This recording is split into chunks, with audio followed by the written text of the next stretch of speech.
Good morning, world. This is the Space Cowboy coming from the Interplanetary Good Vibe Zone, and welcome back. We are here with another BBS Chats. This one is going to be a bit more on the speculative side because there is not a lot of information to base this topic off of today. So we are going to be talking about the secret area from Battle Network 3, and we're kind of just going to be going into like, what is the secret area? What is the secret area supposed to represent? We're going to kind of get into a few things here, but should be an interesting topic. Hopefully you guys can definitely join in on the conversation, and of course go watch the other videos within the BBS chats. We got a lot of other, not a lot of discussions yet, but we had a few other topics, videos that you guys can go watch and give your opinions on. I would love for y'all to go give more of your comments on the Ultimate Program video, and I also want to thank you guys for leaving your comments on the last one for like the forgotten characters in Battle Network. We will do a little bit more of that, just talking about some other characters, but for now let's focus on today's topic. So the secret area, what is it? What does it represent? Well, first, let's get into a short little description here that I have on the Battle Network wiki. So it says that the area looks like it is made of porcelain and is full of twists and turns. It has invisible doors dot the area, and there's also water surrounding the area. There is a large number of monoliths in numbers. The monoliths are giant walls created by Serenade to trap large numbers of evil viruses. And of course, this is that's the thing that you need to break the numbered monoliths to fight the viruses and gain more access of the area. But yeah, that's essentially a very short description of what the secret area looks like. Now, if you look at a picture of the secret area, then yes, it looks more divine compared to something like the Undernet, which is interesting because the only way you can access the secret area is if you go to a secret part of the Ura Inn and you jack in to the computer, and you will be in the Undernet. And there's this large portal that takes you into the secret area. So is it another part of the Undernet in of itself? Is it a separate space? We don't really know. Now, of course, knowing that Serenade is the ruler of this area, and Serenade being a lot more different from, your typical sort of net navies, I always thought that it was interesting that Serenade is kind of like a mirror to Base, where Base kind of represents a more chaotic form of like power. Serenade definitely gives off more of like that divine presence, that, that power of, precise control, and just, I guess, similar to what a god would look like. If we compare Serenade and we compare Base, it's kind of like two sides of the same coin, something of like an absolute good and something of an absolute evil. It's not exactly how it works. The situation's weird because we don't even really know all that much about Serenade's character in of themselves. Even in the Battle Network manga, they're kind of a mystery, and they don't show up too much. They definitely show up a lot more in the manga in comparison to the only time we see them in this game, but it's not much. Character still kind of remains a mystery and, pretty ambiguous. They are very playful in their nature. They're very, again, there's a darker side to Serenade in terms of presenting their power. But at first glance, you would think that this character is not evil. And yeah, like when you read the Battle Network manga, you see how Serenade interacts with people. Like, they are very, very bubbly at first, very like kind of, I wouldn't say aloof, but very playful. I think that's the correct word to use. They're a lot more playful and silly, and it's just it's funny that this character with all of this like power and all this stuff kind of rules in this area. So I don't know if we can necessarily get philosophical with this whole kind of thing. Again, the Undernet is kind of supposed to represent a word that I shouldn't be saying, that I'm not going to say. I feel like you guys can kind of understand. And again, the Undernet is a weird part in of itself because the Undernet is kind of represented in different ways throughout all 6 games. Like, there are different designs to the Undernet. Now, there is the World 3 area in Battle Network 2, and I do believe there is an Undernet that does get shown in Battle Network 2. I don't think it's in Battle Network 1. But we do get to see the Undernet in Battle Networks 2, and it becomes a lot more prevalent going on forward. Looking at this area of, the internet, it's this crazy labyrinth with all of these, elaborate designs and all these monoliths, these statues, and all this place, but it's also surrounded by like vast, endless amounts of water. So again, what is this place supposed to represent? Is it supposed to be like another part of the undernet? We do know in some mythologies there are some things where there are, you know, the 9 circles of, I'll just say Dante's Inferno to kind of, you know, use the other word, to avoid using the other word. I don't want to make this sound like philosophical or anything like that, because I know nothing of those things. That is way out of my purview.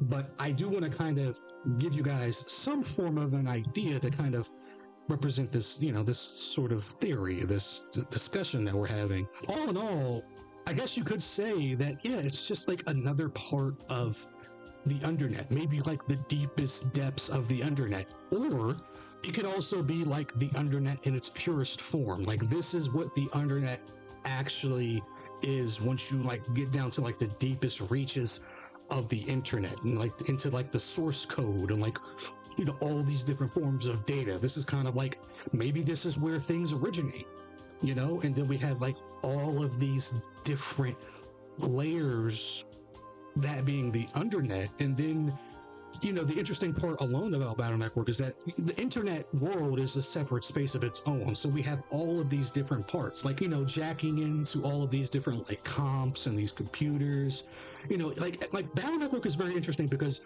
jacking into all these different objects, that being the technology within the world, you gain access to essentially kind of like different pockets of the internet. And are they like, do they constitute as their own separate space? Are they just extensions? We do know that in the anime you can kind of just travel in between different parts of the internet, and you know, now of course that does depend on like where you are and like where you're jacking into and all that kind of stuff.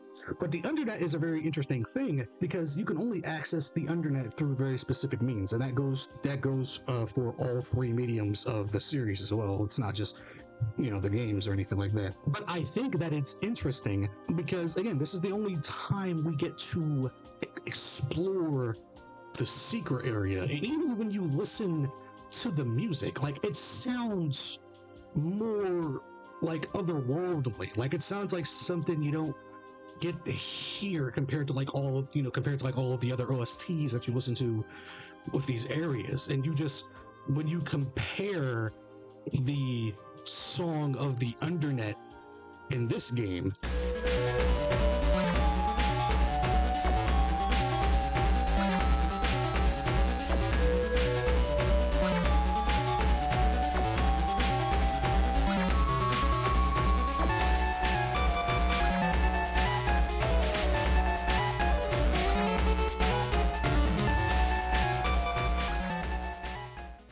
and then you compare the song in the secret area.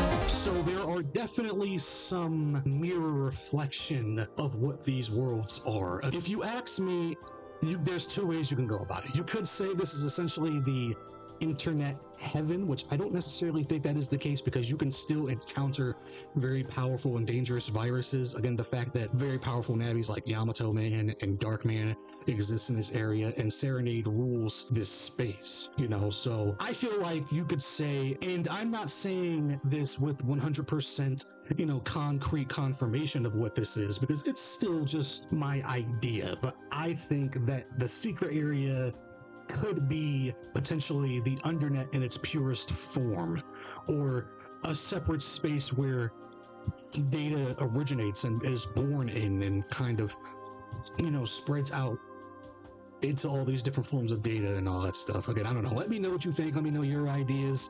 I know we're kind of getting a little meta-contextual a little bit here in some way. I'm trying not to, because like I said, this is not what this channel is for. I don't focus on that kind of stuff.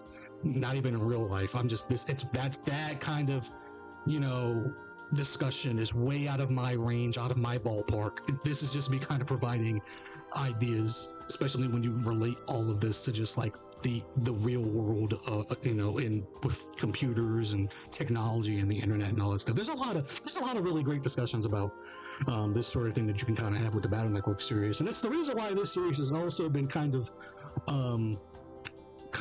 touted of sort of being ahead of its time, because you look at the world today now and you just, with what technology can do, and Battle Network's kind of done this stuff like 20 years ago when their games just like kind of exploring what you could do with like the internet and computers and all that stuff. It's amazing. It's crazy. But yeah, let me know what you guys think, and we will definitely kind of piggyback off of this with the internet discussion. So yeah, let me know again how you feel, and if you, of course, enjoy these videos, make sure you subscribe to me. Big goal right now is still 500 subs by the end of the year. We've been doing a decent job, somewhat, on the subscribers. So I hope you guys, if you enjoy me, if you like what I do, I would appreciate you hitting that big red button. And down below that, make sure you click that thumbs up, please, so you let me know that you like these videos and I can keep giving you more of this stuff. Make sure you hit the notification. I already said that. What am I saying? Excuse me, sorry. Make sure that you are interacting with me more on the community/post section of the channel, and I will see you guys in the next BBS chats. And of course, make sure you're just watching all the other videos in general and all that good stuff. Make sure you're tuning in for the live streams as well, because I'm streaming Dragon Quest 3, and that, every week, at least a couple times out the week. But yeah, with all of that being said, this is the Space Cowboy, and I hope you guys have a good night.